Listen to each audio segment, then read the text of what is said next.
They said I was crazy. That's what I kept hearing when I first mentioned it. The Philippines? Are you serious? You're gonna get bored. Or scammed. You'll be back in a month. That was 2 years ago. Now? They're the ones messaging me asking for advice. Because they see something they didn't expect. They see that I'm actually happy. I was 64 when I first started seriously thinking about leaving. Not just retiring. Leaving. Leaving the noise, the bills, the gray winters. Leaving a system that made me feel like I was just surviving, not living. I wasn't rich. I didn't have some grand plan. But I had one powerful realization. I didn't want my final chapter to be written in traffic, in stress, in silence. So I made a decision that everyone thought was insane. I sold my house. I packed my life into 3 suitcases, and I moved to the Philippines. I arrived in Cebu with jet lag, anxiety, and about 15 phrases in Tagalog that I barely remembered from an old language app. Nothing was familiar, but everything was alive. The noise of the markets, the smell of grilled food on the streets, the sound of children laughing barefoot in alleyways.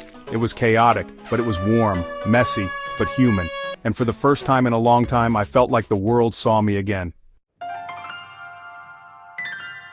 Back home, retirement meant isolation. Your friends get busy, your body slows down, your world shrinks to a recliner and cable TV. But here, I found a rhythm of life I didn't know I needed. Wake up with the sun, walk to the market, chat with a vendor who remembers your name, cook fresh food, sit on the porch, watch the world pass by, slowly, beautifully. I didn't miss the cold, I didn't miss the paperwork, the bills, the pressure. I didn't even miss the big house. Because here, I finally felt at home, in a place where people actually talk to their neighbors. It started with small things. An old friend from my hometown messaged me, "Saw your photo on Facebook. Man, you look younger. What's your secret?" Then my cousin said, "You're glowing. I've never seen you this peaceful." I'd laugh, but deep down I knew. The secret wasn't skincare or diet, it was freedom. The kind of freedom that comes when you live somewhere where people value relationships more than resumes. Where no one asks you what car you drive. Where smiling at a stranger isn't weird, it's expected. I rent a small bungalow near the water. It's not fancy, but the breeze at night is perfect. I spend less than $1,000 a month, and I want for nothing. I eat fish caught that morning. I sip coffee with people who actually listen. I volunteer at a local school helping kids with their English. And every night as the sun dips into the ocean, I sit on my porch, and I smile. Because I didn't just retire, I chose a new life. But let me be honest, it's not paradise every day. There are language barriers, power outages, rainstorms that come out of nowhere. But somehow, none of it feels heavy. Because when your days are filled with connection, with purpose, even the inconveniences feel lighter. I've learned to let go of perfection, to trade efficiency for presence, to slow down, and in doing so, actually feel life again.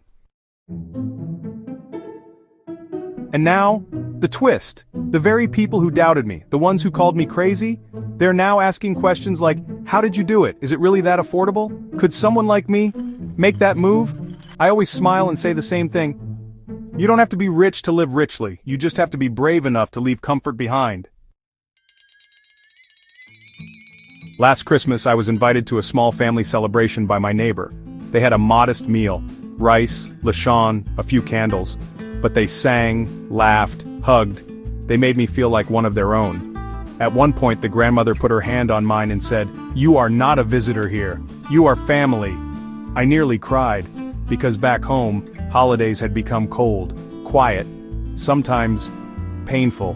But here, with people I hadn't known more than a year, I felt warmth again. I know not everyone can leave. I know not everyone wants to leave.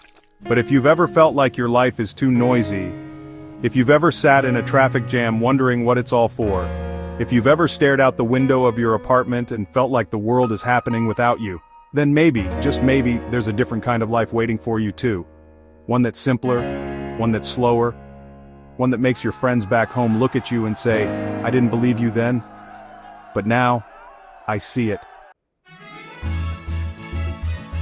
They said I was crazy to retire in the Philippines. Now they're the ones dreaming of the life I live every day.